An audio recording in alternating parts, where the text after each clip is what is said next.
Bran, আমি শাকিল। আজকে একটা স্পেশাল ভিডিও নিয়ে আসছি আমার জন্য। বিশেষ করে আমি খুব ফল খেতে পছন্দ করি, আর আমার সবচেয়ে ফেভারিট ফল হচ্ছে আম। তো এই সিজনে আমি তো বাংলাদেশে যাই, যার কারণে আম খেতে পারছি না। সো এখান থেকে আমি এখানকার যে চায়না মার্কেট সেখানেও গেলাম, বাট আমার ওখানকার আম খুব বেশি পছন্দ হয় নাই। সো তার কারণে আমি অনলাইনে অর্ডার দিয়েছি। তো ওখান থেকে আম আজকে আসছে, তো আমি আপনাদের দেখাবো চায়নার আমগুলো কেমন হয় এবং এর যে টেস্ট সেটাও আমি আপনাদের বলবো। এই যে দেখতে পাচ্ছেন, এটা হচ্ছে আমের বক্স, এইভাবে আসে। আমি অলরেডি খুলেছি, সো নতুন করে আনবক্সিং করার কোনো অভিনয় করার কোনো দরকার নেই। সো জাস্ট আমি আপনাদের দেখাই। আমগুলো আসছে এভাবে। এখানে আপনার 6টা আম ছিল।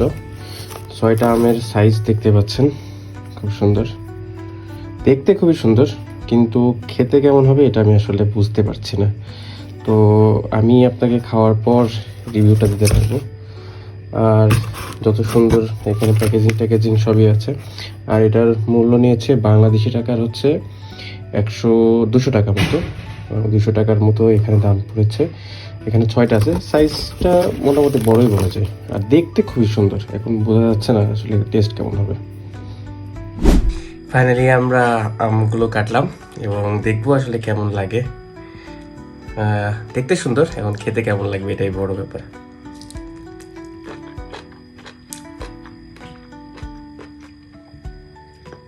এই একটা জিনিসই মনে হচ্ছে, বাংলাদেশের আম হচ্ছে বেস্ট, এটার উপরে আসলে কোনো কথা নেই। এটা শুধুমাত্র দেখতেই সুন্দর, ওইভাবে টেস্ট বাংলাদেশের মতো না।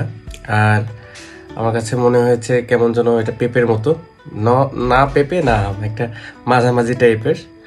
সো ওভারঅল এক্সপিরিয়েন্স বলবো, যদি আমি রেটিং দিই 10 আউট অফ 4-5 এর বেশি পাবে না। Thank you so much.